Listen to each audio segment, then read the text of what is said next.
You're listening to Reza Riffs with Keith Reza and Alan Lee, right here on LA Talk Radio.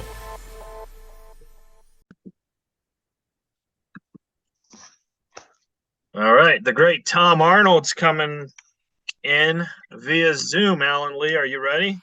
Okay, give me a moment, guys. Give him a. Excuse me. Did you hear Tom?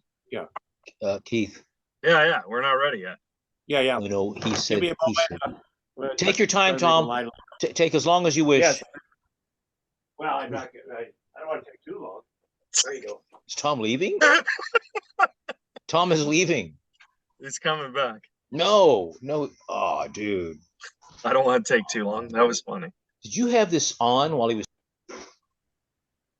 Hey, Rifters, welcome to the show. Our guest tonight is the great Tom Arnold over Zoom. Hey, Tom, how are you, pal? Boy. Good. Hey, How Tom. you doing there, Keith? How you guys doing? Good to see you. Good to talk to you. What's happening? Not much. Thank you so much. Tom, this is Alan Lee, the trusty sidekick. Nice. Got to have a trusty sidekick, that's for sure. Sure. I'm up for Tonto. Oh, Just yeah. name me. There you go. He looks great, too. Oh, Is there a light on in there? yes, I have this little light on me. Okay. Yeah. Well, good to see you, boys. Good to see you, boys. What's happening? What's going on in the world? Not much, Tom. I just, I was telling the folks in the intro that I opened up for you in Irvine about 5 years ago, and that was like a real big boost for me because that was like one of my big first credits, and I was telling you how much you mean to me in my comedy career. So, Well, thank you, buddy. I appreciate that. Irvine is a great place. yeah, It's a great club. I went down there last month, I think on a Sunday night. Maybe it was May, before Memorial Day, and it was just packed. I mean, it's just a great, all places should be that good. Mm-hmm. yeah, All definitely. comedy clubs, all improvs, just everything. Mm-hmm. And the crowd is great, and a great bunch of folks that really support comedy. And that was it was great. It kind of sets the bar pretty high when you go to other places, but it's great, and it was great to work with you, and I'm glad that things are going so well with you and your career and your podcast. It sounds like you're getting a lot of great people on. Yeah. And so, yeah. Well, I'm Good so to be glad back. that you're finally able to do it because, I've been trying to get you for a while, but, then COVID happened. So then, everything got stopped. So, Yeah. Yeah. Well, we could have done this Zoom COVID, but everything did get stopped, and it's still kind of getting back to it. In my business, the writers, I'm a writer, we went on strike a couple months ago, and now the actors are on strike too. Today, right? Today was the first day. Yeah, Oh. which is, I mean, it's scary, of course, because I needed to work, that's for damn sure. And because I have 4 ex-wives and a single dad with 2 little kids, but it's also, I think, the way to get both strikes resolved. Because what I've learned, growing up in Iowa and working at a meat packing plant, and from being around strikes, is the more you could get support, the more it affects management, the more, it would have been ideal if the directors had gone on strike too with us, but they're like 3 times power. Yeah, they're selfish, and they don't worry about getting replaced by AI. But I think this is a very important strike because of the issues with streaming and AI, and this happens once back in 1960, the last time that we were on strike, SAG and the Writers Guild together. Ronald Reagan was the head of SAG, believe it or not, and because of that strike and the people that stuck it out, we get residuals. And if it were not for that, I mean, that's a game changer. And I feel like this is another game changer moment for my business. Yeah.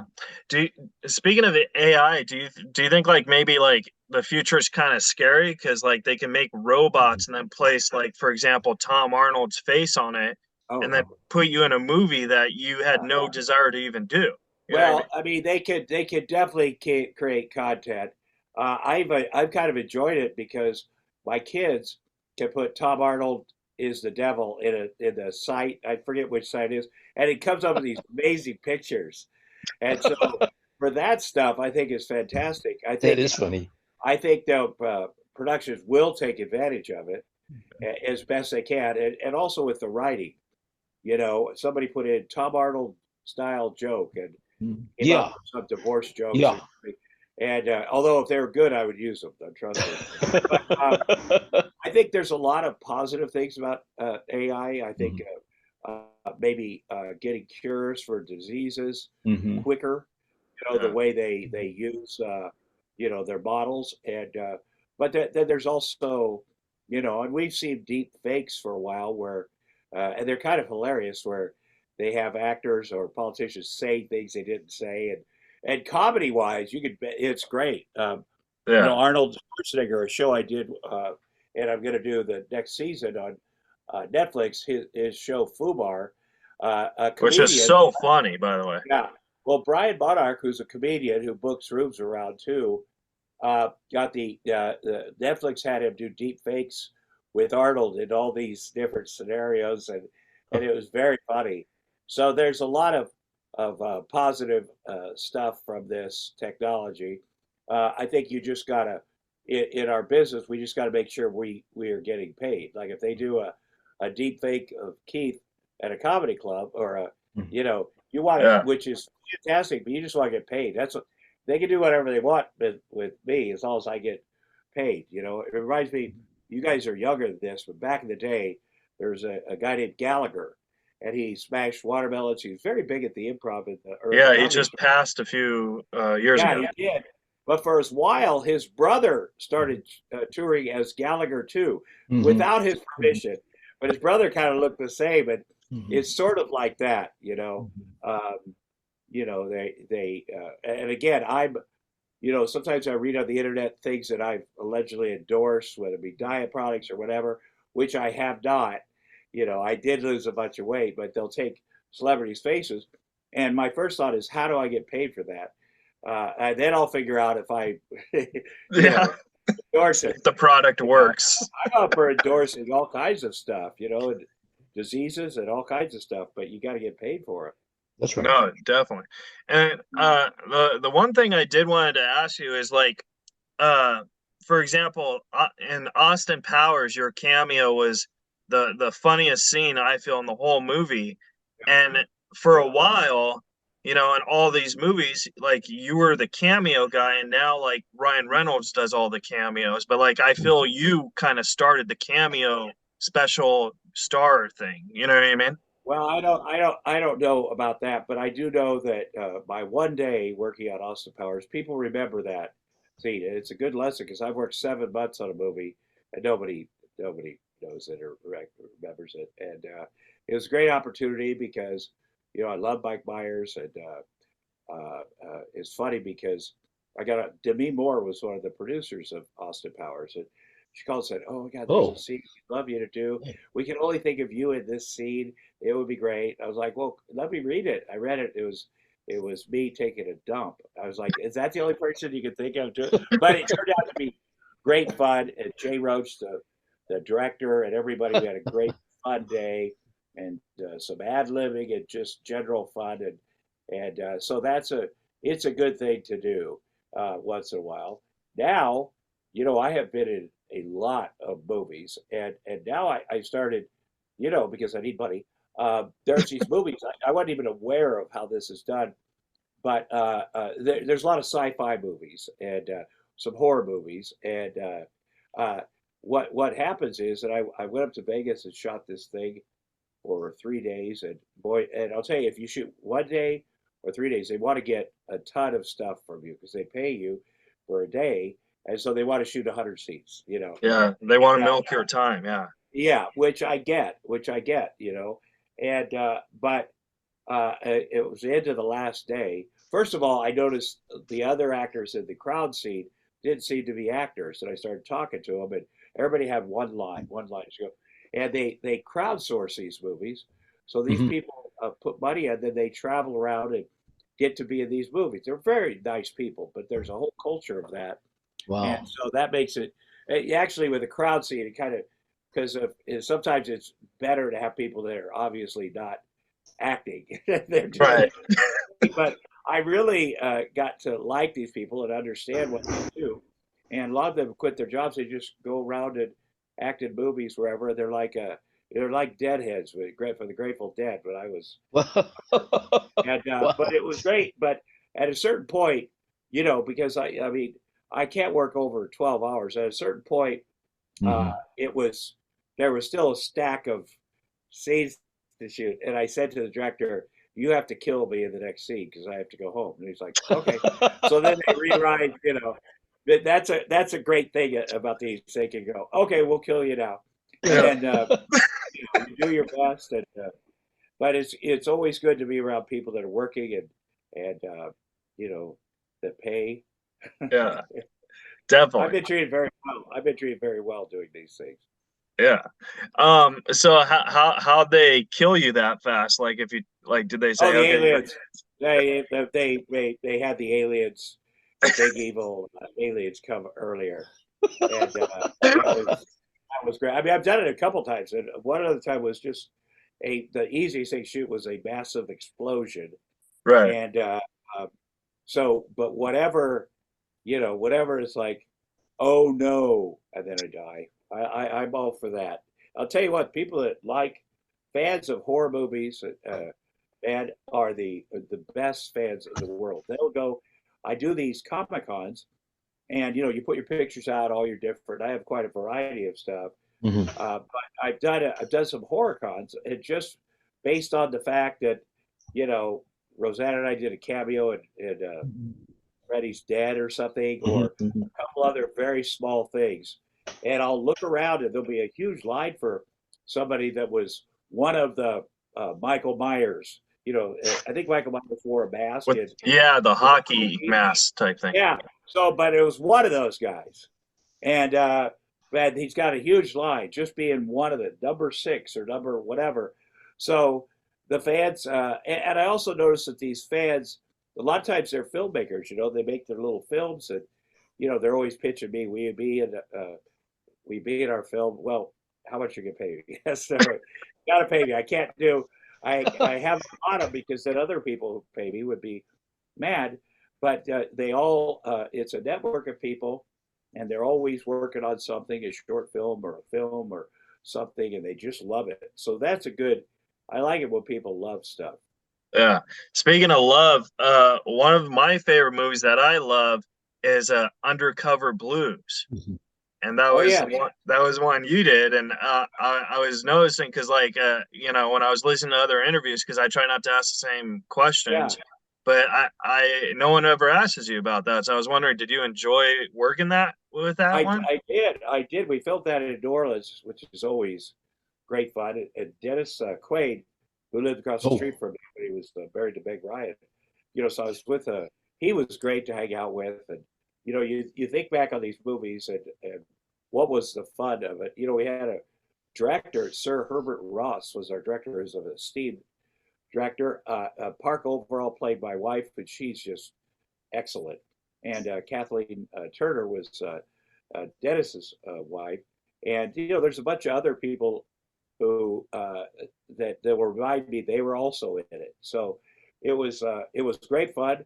Um, we went out. One night we went to what's the big club in New Orleans. Dennis and I went and saw the Stray Cats play a great concert. Tipitino Uh, was, and I just this a couple of months ago, Michael Madsen, who's a guy I've worked with a lot and become friends with, he was getting honored at this thing, and they asked me to come and support him, and I did. And Slim Jim was there from the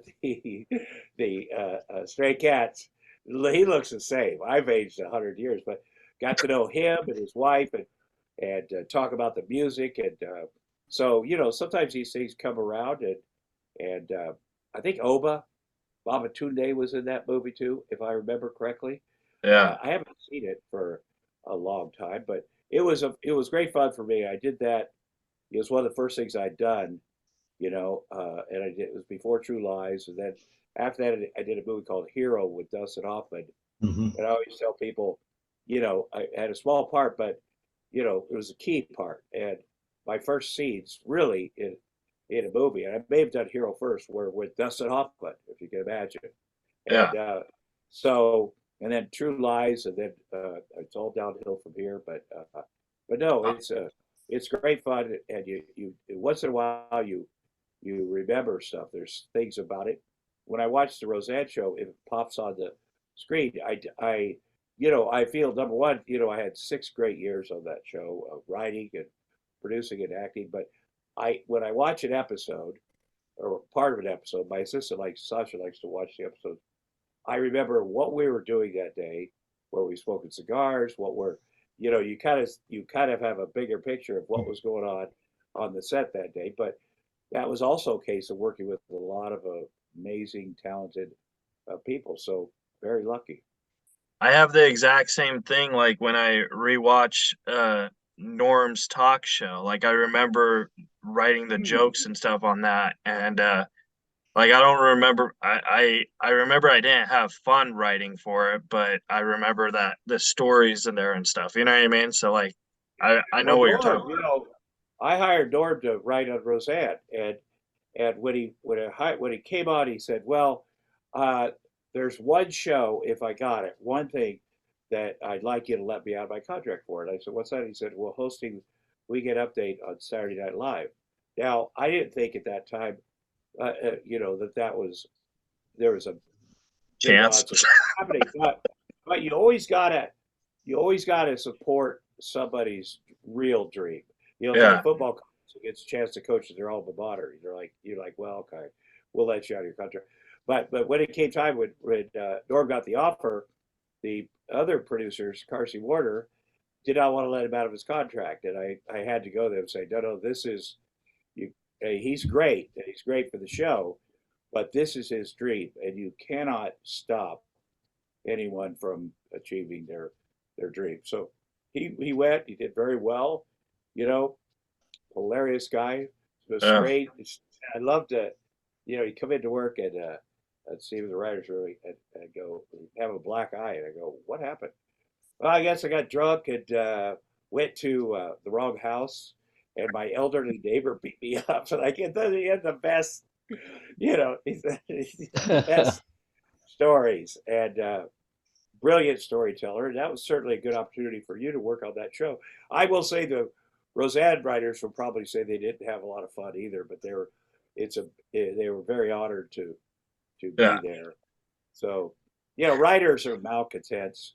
We're, comedy writers, especially from the beginning of time, from the beginning of television, when Sid Caesar had your show of shows, and he had Neil Simon and Mel Brooks and Carl Reiner and Woody Allen were his writing staff, and just you hear stories about how badly he treated them, and same with Jackie Gleason, but it began their career, and it's hilarious. Yeah. And they're not it's not coal mining, but it also, I think, makes somebody funny for their next thing. They take these experiences, and no one also knows what it's like to have to carry a show like that. And back in those days, the show was live. No, yeah, So definitely. these guys that did that, whether it be Jackie Gleason or Sid Caesar or whoever, I mean, that's a heck of a thing to have on your shoulders, and Yeah. so I'm sure they're glad that they did it. No, and I want to be clear. Like I didn't, like, Norm didn't treat me bad at all. Like, he was Oh, my best friend. yeah, What happened was I just didn't enjoy writing for it. right. No, That's it. that makes Like, sense. Yeah, yeah, it's a lot of pressure. work. Writing for a friend is a lot of work. There's a lot of late nights, and there's a lot of stuff starting over. Yeah. If you a sitcom, if you get into a group, when you first start a sitcom, it's crazy hours for them. But I think what the great thing about Roseanne is, usually it's 5 days a week. They come in, they read script Monday, they notes, you do this. Tuesday, you start putting it on its feet. And then you get great things from the actors themselves that are down there working on it. You Yeah. get some funny stuff and stuff. And by the end of Roseanne, we had a 4-day week where, come in, and she wasn't throwing scripts out anymore, because I was on top of that before. I would work with the writers before they even came to the table read. So you'd save her a step.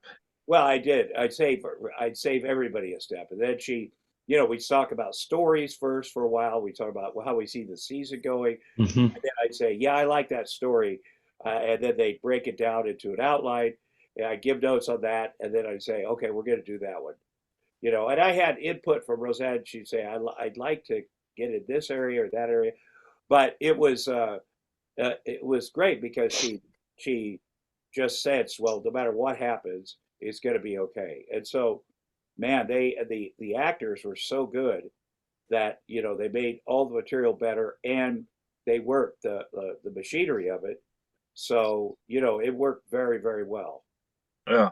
Well, one question I had for you is it easier to write for you, like on your shows, or was it easy to write because you were married to Roseanne for a time? Yeah. So, well, I mean, I think that the reason, I moved to Los Angeles in 1988 to write the show. I mean, I lived in the Midwest before that. Roseanne and I did a bunch of comedy together, stand-up comedy, travel around. We met when I was 23, and she was living in Denver. She wasn't famous yet, but she was very, very funny. I mean, she was different. And I saw the first time we worked together in Minneapolis, I was like, oh yeah, she is amazing. She's a little older than me. She had kids. She had a whole different perspective. She was very liberal back in those days, and a feminist and stuff. And I'd been in the meatpacking plant right before that. I'm like, I'd never met anybody like her. And the key, and I tell this to people, if you want to get a man to love you, we already know we're good looking, but you tell us we're funny, and then we'll follow you anywhere forever. And especially since I knew she was funny, and that acknowledgement, like, you're funny, and I wish you would start writing some jokes for me, because one of these days I'm going to go on Johnny Carson. And her character was so defined that at that time it was easier to write for her character. I was lazy about my stuff, but it was fun and exciting to write jokes for her character. And then in 1985, she went on Johnny Carson the first time, and I remember watching it with my buddies back in Minneapolis, and she did a couple jokes I'd written, and I was like, oh, that is very satisfying. Yeah. My friend killed it. But two, that was very satisfying. And so I think that the reason, when I moved to LA, we were still friends. I actually moved out there with a fiance from Minneapolis. That didn't work out, but I was writing a character that I knew, based on that was her creation. The show was her creation. She never got created by credit on that show, which is crazy. And I don't think she ever got over that. Somebody that actually wrote the first script got that with her help. But I think it was easier then to write, and all the different characters, you kind of get them. And originally she wanted me to be the John Goodman role. I had not acted at all, and I did go in with her and meet with them, and it's so much better than John Goodman. He's a brilliant, trained actor, and I said, I'll just be happy. I'll be happy writing. And then so I was a stand-up comic, and now I'm a writer. And then the second season in '89, they said, you got to be on the show, man, because people know that you're together now, and people will watch. And so I did that. I was like, okay, now I'm an actor. Whatever it is, whatever pays the bills. But I was very nervous the first episode I did. I think it was shot in September or October of 1989, the second season, because there was a lot of pressure on me and also on her, because this is her boyfriend and he's going to be on this show. And I was struggling a little bit, with getting there. And then before the final run through in front of the network, she knew that I was struggling, and she said, what you do, and it was a great note, and I've always stuck with me, you walk into a room balls first, because you own that room. And it worked out, and it worked out very well. And but it was a great note, and I'm grateful about that from her, and certainly learned a lot of stuff from her and Lori Metcalf, John Goodman, and Estelle Parsons, and what a great bunch of folks. It was a great team. Alan, you got a question for Tom? Yeah, he hit the subject that I wanted to ask about in general, that when I look at sitcoms, I'm a huge fan of sitcoms. And of course, I watched Roseanne. It's funny, but they consistently, which is a great thing, that the characters in sitcoms, they're usually everyman. If you go to All in the Family, and you want to go back a ways, Life for Riley, Mm-hmm. and even of all things, people don't mention Amos and Andy. Mm-hmm. Mm-hmm. They give everybody a beautiful slice of life on everyman. And when you look at other countries, the United States, I have to admit, we are the sitcom country. No, we are the Hollywood. I mean, the whole industry. The way that we've made it huge. And Yes. what happened is, there's a lot of Jewish families in the garment business back in the day, 100 some years ago. Then a couple of them said, "Well, we'd like to be in the movie business and the entertainment business," and they started these amazing studios. And it's been this great, very American business. Yes. Really, I mean, they make movies around the world, but it's not even close to Yeah. what we have done. And the Honeymooners, I mean, Yes. is the best show. I mean, once the Honeymooners came out, every other show That's right. is trying to be the Honeymooners. That's right. Because the bar is set so high. That's right. And you do different versions of that. There's some shows that are not about working class people or people struggling or day to day minutia of life, but the Honeymooners set the bar so high that I think we've all in our experience tried to emulate that and steal from that and get back to that. And sometimes you do get lucky, and the first thing is the best thing, but that doesn't stop you from trying to get back to that. So That's right. I think the Roseanne show, I think those shows all shows like that owe a debt of gratitude to what they did. Roseanne is one of the greatest examples of that. And it's funny when you think about Gomer Pyle. I was wondering if the sergeant was emulating. Do you think about Gomer Pyle?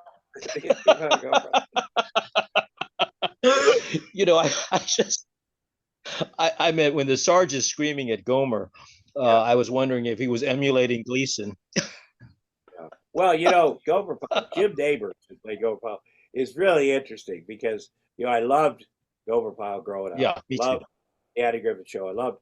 But Jim Nabors, who played dumb very well, it's very hard to play dumb. And if you see a guy playing dumb in a comedy team or anything, they're in charge of it. They're the brains behind it, and it goes to Laurel Hardy and Abbott Costello, Martin Lewis, the dumb guy, even the Trailer Park Boys. Now, the dumb guy, Bubbles, he's the kind of the mastermind of the whole thing. So Jim Nabors just loved his Goldie playing so dumb. But then I heard him sing, "To dream the impossible dream," because he's a great singer. Oh, that's right. That was always super funny to me. That he it was to me too. And that he was this brilliant singer too, which I think once you've done the dumb guy in comedy, you can do anything. It's the hardest thing. Comedy in general is the hardest thing. That's why so many comedians all of a sudden do a dramatic role, and people are like, "Oh my God, he's brilliant." And I think a lot of comedians have that in them, but they've been focusing on the comedy stuff, which is very hard. It's hard to keep it fresh, and it's hard to keep it real. And I have much respect for anybody that does that. And there's certainly a lot of them. And Roseanne was one of the groundbreaking comedians, absolutely, female, ever, and opened a lot of doors for people. And but as with a lot of things, as you get up in life, you still say, well, how do I be relevant in the comedy world? How do I do? And then sometimes people take giant, they change. And people, as they get older, they do change, and she's changed a lot, but that doesn't take away from anything she did, when she was killing it. So, Well, you know, you talk about opening doors. I think you got to give yourself credit too, because you open doors for a lot of people. I mean, you've opened Yes. doors for me, you know, so like, I mean, you know, that's what I think it's all about, is helping each other. well, it is. And if you do people like you, Keith, and then they show up and perform and they're great, it just makes me look better. I had a thing on the Roseanne show. Half of the writers I would hire who were buddies like comedians. I knew they were funny. I knew they had a point of view, and I would teach them the form to write a script. And then the other, Jay Daniels, great executive producer who'd done Moonlighting before that, and he would hire half of older Hollywood solid guys and put that together with the new young guys with the points of view, and it just made me look good because when people that I've and I assume Roseanne felt that way about me at one time. When you bring somebody in, they do well, you're like, well, that just reflects well on my decisions and makes me look good. And especially as an executive producer, I bring in these guys and they're killing it. They're such amazing writers. So yeah, it's very good to help people. It's very good to mentor people, help people, give them opportunities. But usually you know what they're going to do, and it's going to end up making you look good. I mean, you do have to put it out there. Like, I want this guy or this woman to do this, and they're like, "Are you sure?" I go, "Yeah, I'm sure." And then it's very satisfying when that works out. Uh, uh, I have three Twitter questions from you, but I wanted to, I mean, this might not be a question, but I heard on a podcast from David Letterman that the hardest person he's ever had to interview was Steven Seagal, because he said Steven Seagal just had no personality and he had to interview him 9 times. So I Yeah, wanted to know, since you worked with him, is that yeah, kind of I agree with David Letterman. And man, and I have to say, man, David Letterman, man, when I was in college, I'd watch a show like I gotta that guy, that guy is freaking amazing. And I remember telling people I'm gonna be on David Letterman in 6 months. This is after when I was still performing at the University of Iowa, and it took a long time, but I was on there and a bunch. I got to co-host, fill in for him twice. I don't think anybody else has done that. Wow. Once he had a heart thing, and All right. once he had Jiggles, and what an honor! That was a nerve-wracking experience. So, but yeah, Steven Seagal, he's right. Steven Seagal is, you know, I did action movie, which it was a pretty good action movie, right? And him and DMX, and who I loved.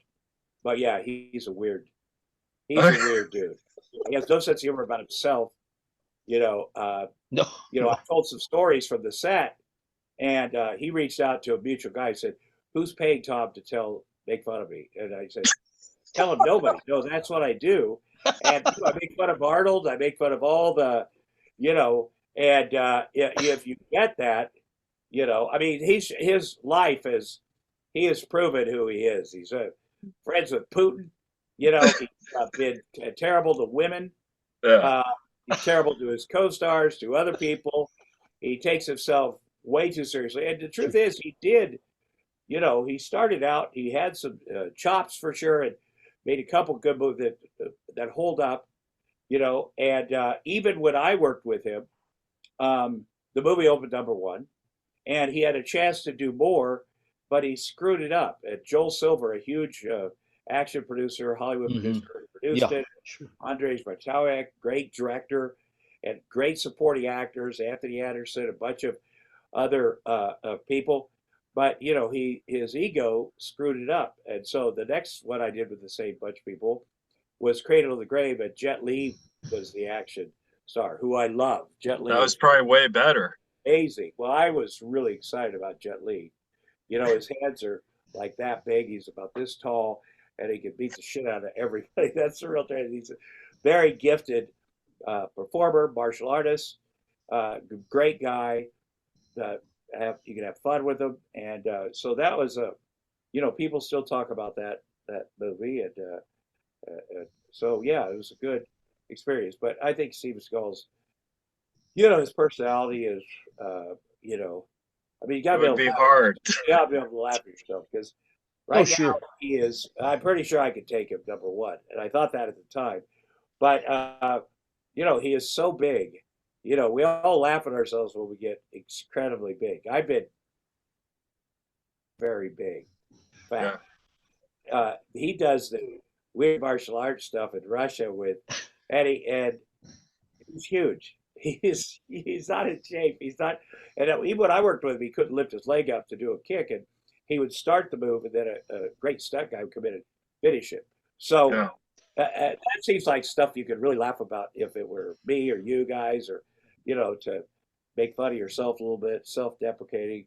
But yeah, he's just not capable of that. All right. Well, I got these 3 Twitter questions are actually fast answers. Okay, good. Tom, who is your favorite TV wife you've worked with? Well, let's see here. Alison LaPlaca was great. I did 2 shows with her. She's just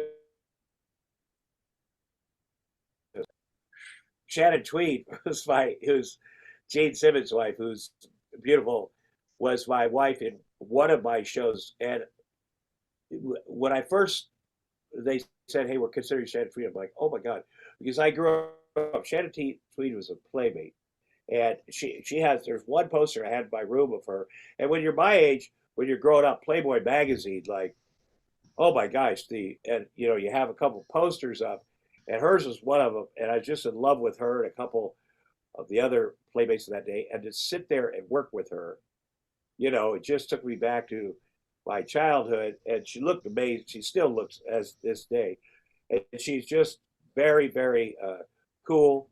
And I've had some wives that I just Carol Kane was a wife of mine in one of the movies, and I've had a few that I'm sure I'm not. I wish I would have been prepared for this because there's been a whole bunch.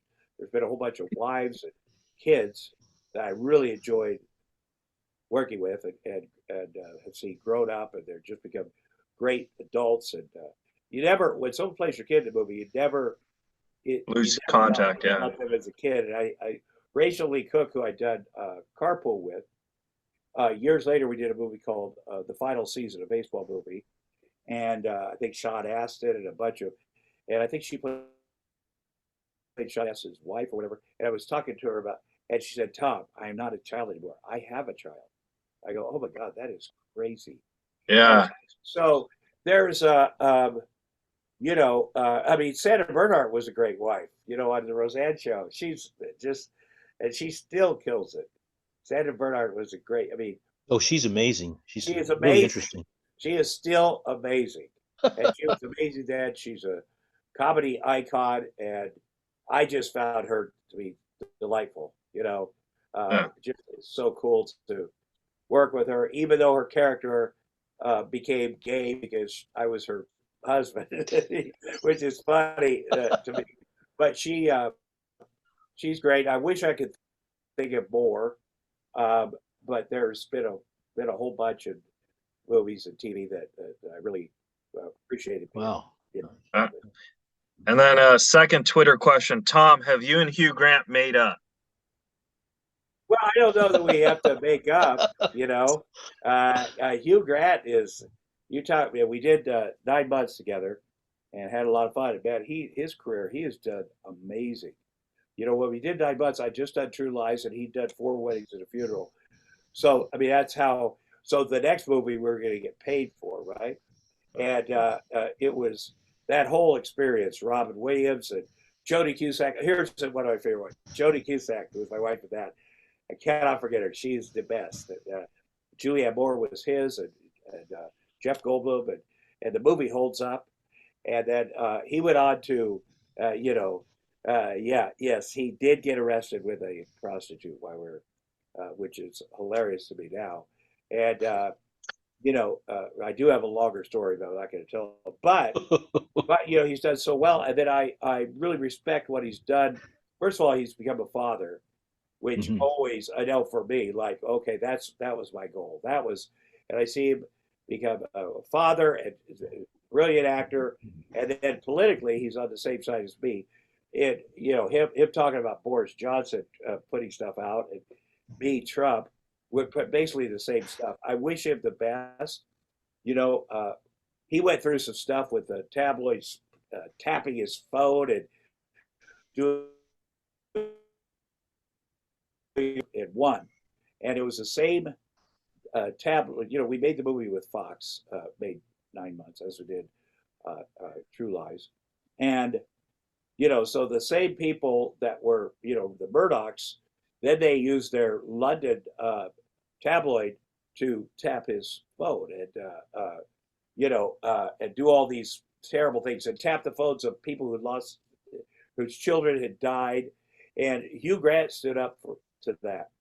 And he put himself out there, and he got, what's the guy that, no, is his name Morgan? No, Morgan, something Morgan. Right. What's his first? He's got a talk show, I think on Fox again. But he was the guy who read the newspaper. So when I hear that guy, Pierce Morgan, I don't know what it is, but I hear him complaining about Hollywood people and Hollywood actors and stuff, and getting in trouble or whatever. I think, well, he's the guy that had somebody tap a mother of a dead child's phone. So he really, Pierce Morgan, he really has no, I mean, he's fine, but he really has no high moral ground, you know, when it comes to that stuff. You know, none of us have incredibly high moral ground, but to criticize others. But it's ironic with him. Wow. Okay, what's next? And then the last question is, Tom, what's your favorite Tom Arnold movie? Favorite, you know, I've been in 150 movies, 4 good ones. That's what I said. But I've been in a few other good ones. You know, I think back at, you know, obviously True Lies was such a great opportunity. Yeah, we all it's a great film. And, you know, it holds up, and you know, like 9 Months, and the other movies like Carpool and Stupid People Like McHale's Davy and Big Bully, and then, you know, I've done some smaller movies, dramatic parts. Animal Factory was a very, you know, it was the first dramatic role I did. I played a prison rapist. Steve Buscemi directed, Willem Dafoe and Mickey Rourke, a bunch of really good actors, and we filmed in a prison, Holberg Penitentiary or something, that had been closed down outside of Philadelphia, and it had some vibes in it, this place. And my fear was, you know, I got a call. My agent said, if you agree to do this movie, they'll be able to shoot the movie because they're adding up the pieces of how much each person is worth, and it was an Eddie Bunker based on his book and script, and just had a lot of bona fides. And I said, yeah. And then I got out there and I see working with all these great actors, and I thought, my fear was when they screen the movie, people are going to love it. It's dark, and then they see me as this character, Buck, whatever, and they're going to laugh. And it's going to take people out of the movie. But it in fact worked. Yeah. And not that it's a compliment that people are like, yeah, I can see him as a prison rapist, but I was worried. This proves you're a great actor, though. Yeah.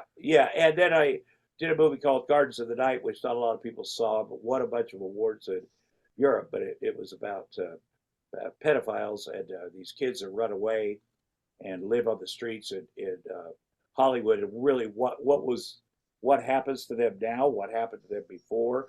And there was a lot of very, very good. John Malkovich was the good guy, and I was the bad guy. And anytime you could say that in a movie, I mean, that's you know. But I want to say John Malkovich is one of the funniest people I've ever, in the makeup trailer. He had so many characters going on, and all the hair and makeup people loved him, which he does. It's weird because he doesn't have hair, but loved it so much because he would come in each day and tell these stories or come in as a character, and he was just very, very funny. Yeah, we know he's a great serious actor, but he's hilarious. So that's it. That's what I got for you boys. Well, thanks, Tom. Where can the folks at home follow and support you? Well, I'm on Twitter. I think it's at Tom Arnold. I think on Instagram, I'm at the real Tom Arnold or the Tom Arnold. I'm on Facebook and have a public account and private account. My private account, I didn't know how to.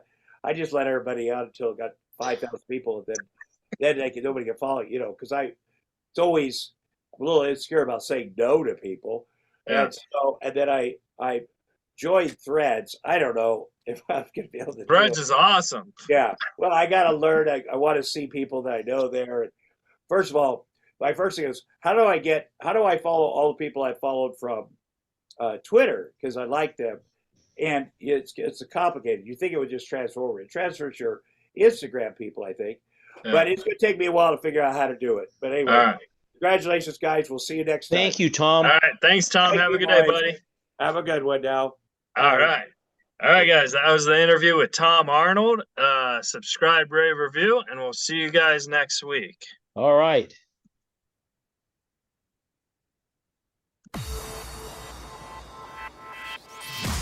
You're listening to Reza Riffs with Keith Reza and Alan Lee, right here on LA Talk Radio.